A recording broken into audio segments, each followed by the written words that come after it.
Hello, everybody. Welcome to Crafty Soup. My name is Misty. It is still Monday, which means it is Mystery Box Monday for me, where I select 3 mystery items and try to put them to use on one project. So let's go ahead and dive in. All right, I have set up a different camera setup so you can see me up there in the corner as I go through this project. I probably won't do this setup for all my videos, but I think it works nice for Mystery Box Monday. And if you're new here, you'll get the idea pretty quickly. So I've reached in and I've pulled out a stamp from Penny Black with some cute critters. I now have some wood veneer from Violet Studios, and then another stamp from Tailored Expression that is a hamburger and french fries. All right, how am I going to put these tropical flamingos and leaves together with a hamburger and french fries and some cute kind of hedgehoggy creatures? That is the challenge for this Mystery Box Monday. All right, as I'm looking through these supplies, I know that I have in mind that I want to create a scrapbook layout because it is load month for me and we have prompts every day. And here was the prompt that I had for that day, which was create a list of 7 indoor activities you enjoy and then use 7 elements on your page. So I'm trying to figure out how I can fit all of those mystery items onto one layout. And luckily I have a list of 7 things, so that gives me some flexibility to kind of go in random directions. So let's see what happens. All right, I have decided to pull out a bunch of pattern paper scraps that go with those wood veneers because that just sets up my color palette right there. And then with the list prompt for my journaling, I'm going to go ahead and do a grid layout. But first up, I'm going to prep a few things. I pulled out my Copic markers because I'm going to do some Copic coloring, which I haven't done in a long time. So this will be fun. I like my alcohol markers to alter various embellishments, including I'm altering these wood veneer. Now you see me change that up just a little bit later, but I'm also going to use my Copics for some coloring. I'm going to stamp those images with a Copic friendly ink. And right now my favorite black ink is the Gina K Amalgam ink because it's very flexible and it dries pretty quickly. All right, I am going to go ahead and prep that clear stamp, and then I will get a stamped image down of that one on a scratch piece of paper. And then I will turn my attention to the red rubber stamp, and it has a cute saying on it that is very befitting for me. And then I'm just taking a look at the other images there to see if anything is clicking in my brain about what could work. But in the meantime, I'm going to stamp this hamburger and french fries only. I'm not going to stamp the hamburger and french fries. I'm going to cover up parts of this stamp because 1, I don't really like that really cutesy animated inanimate object look, and 2, it's not going to fit with anything else that I have going on here. So I am covering up a lot of this stamp with tape. I'm covering up the arms and the legs on the hamburger as well as the smiley face on the hamburger, and that will leave behind just the hamburger. I'm also not going to stamp the french fries at all. And at this point in my process, I really don't know where I'm going with my story yet. I'm just trying to get some of these elements used on this mystery items that I think I can make work down the road. So I've removed all of that tape, and then I'm going to go ahead and stamp it in the corner of my scratch paper. And look, it worked. Yay. Now it just looks like a hamburger, and I've eliminated that cutesy look to it.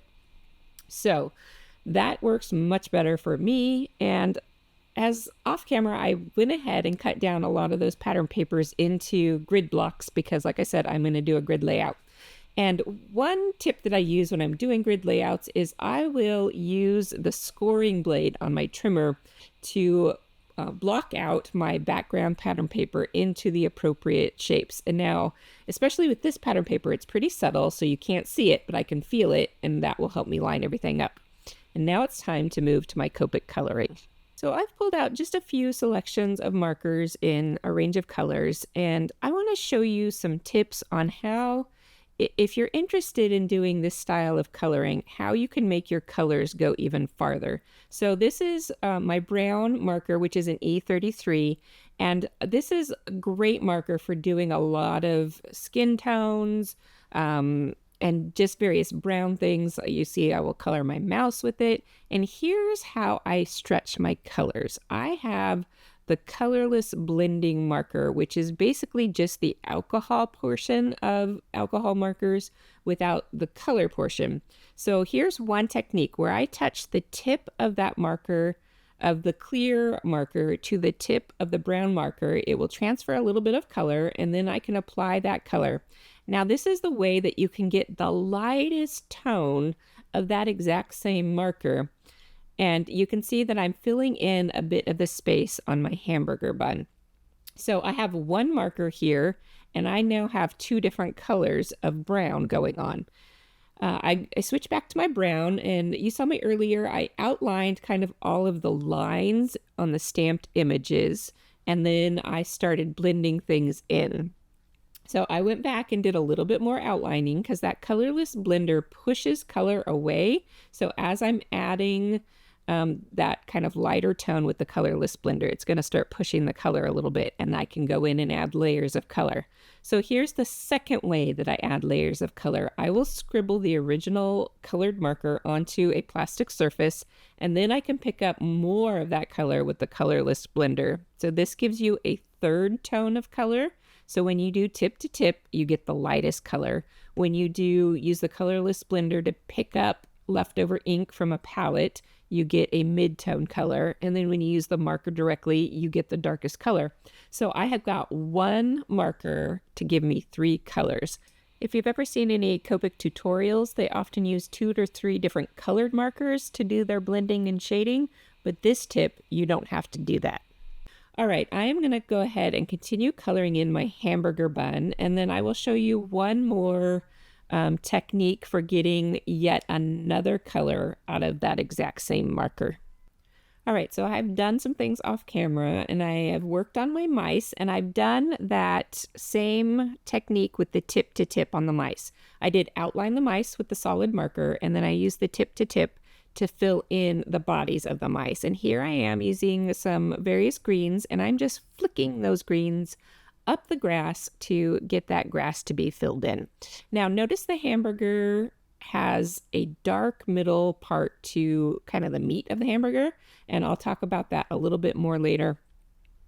I am coloring in this mushroom here, and I wanted to share a little bit of kind of shading tips with this mushroom as well. When I do shading, I will add the darkest tone to the outline of the stamp, and then I will, in general, add all of my darker areas to the left of my image.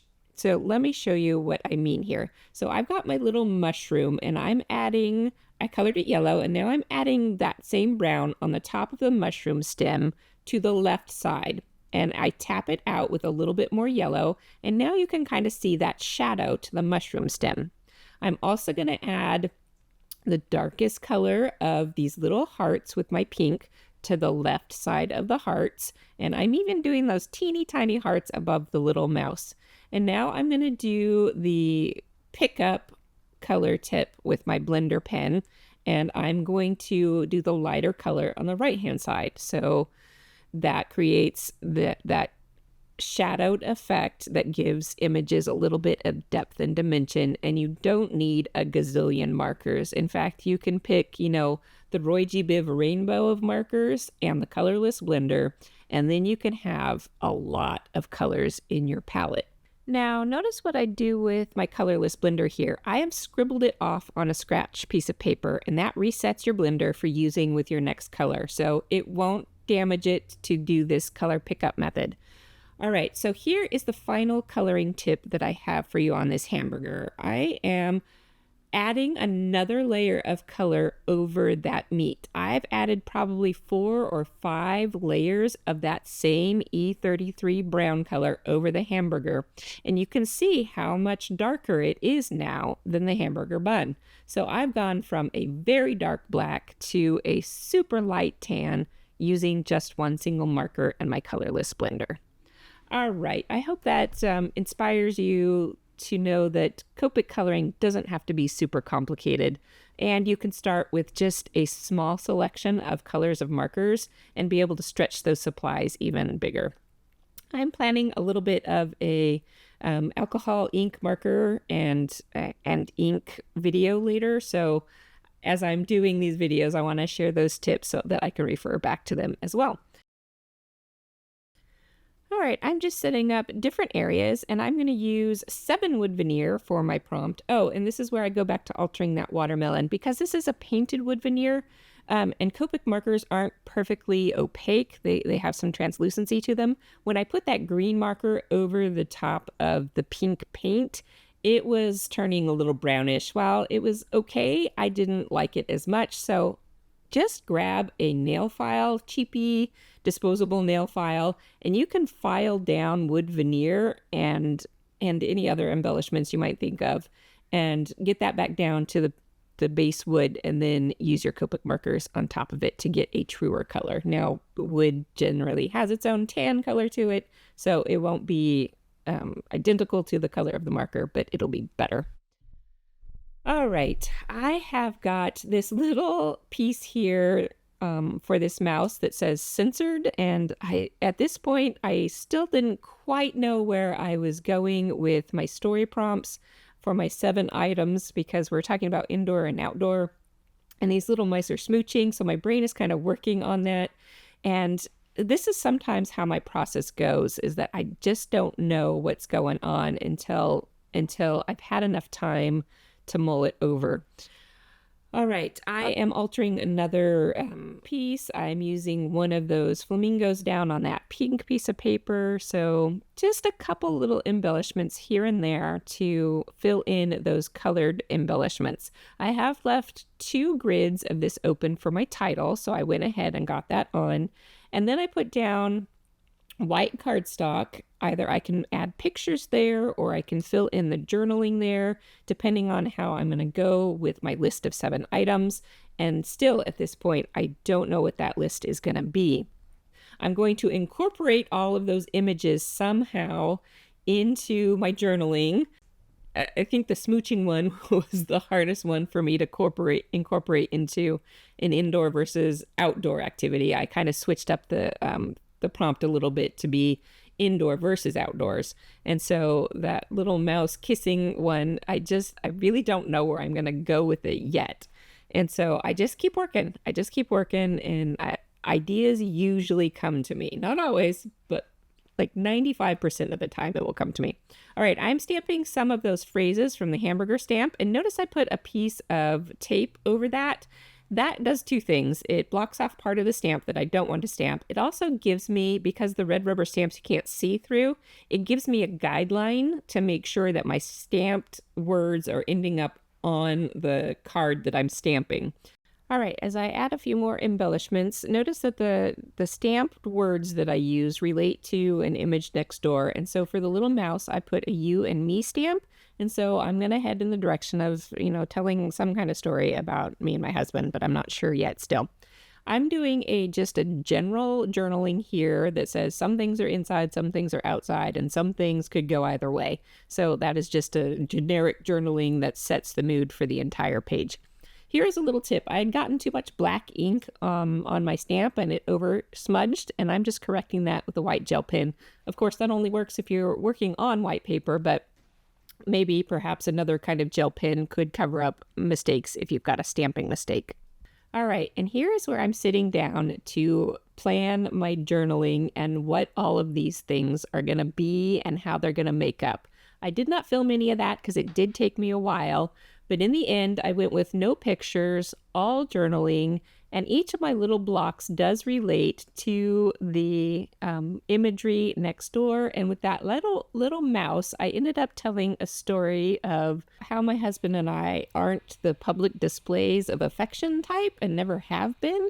And so that is part of what makes this Mystery Box Monday project so interesting, is that I get these items in front of me and they spark stories that I never would have told otherwise. So that is just one thing I like about this series. I hope you found something that you liked about this series and that you'll join me again for future Mystery Box Monday videos. And so until then, have an artful day.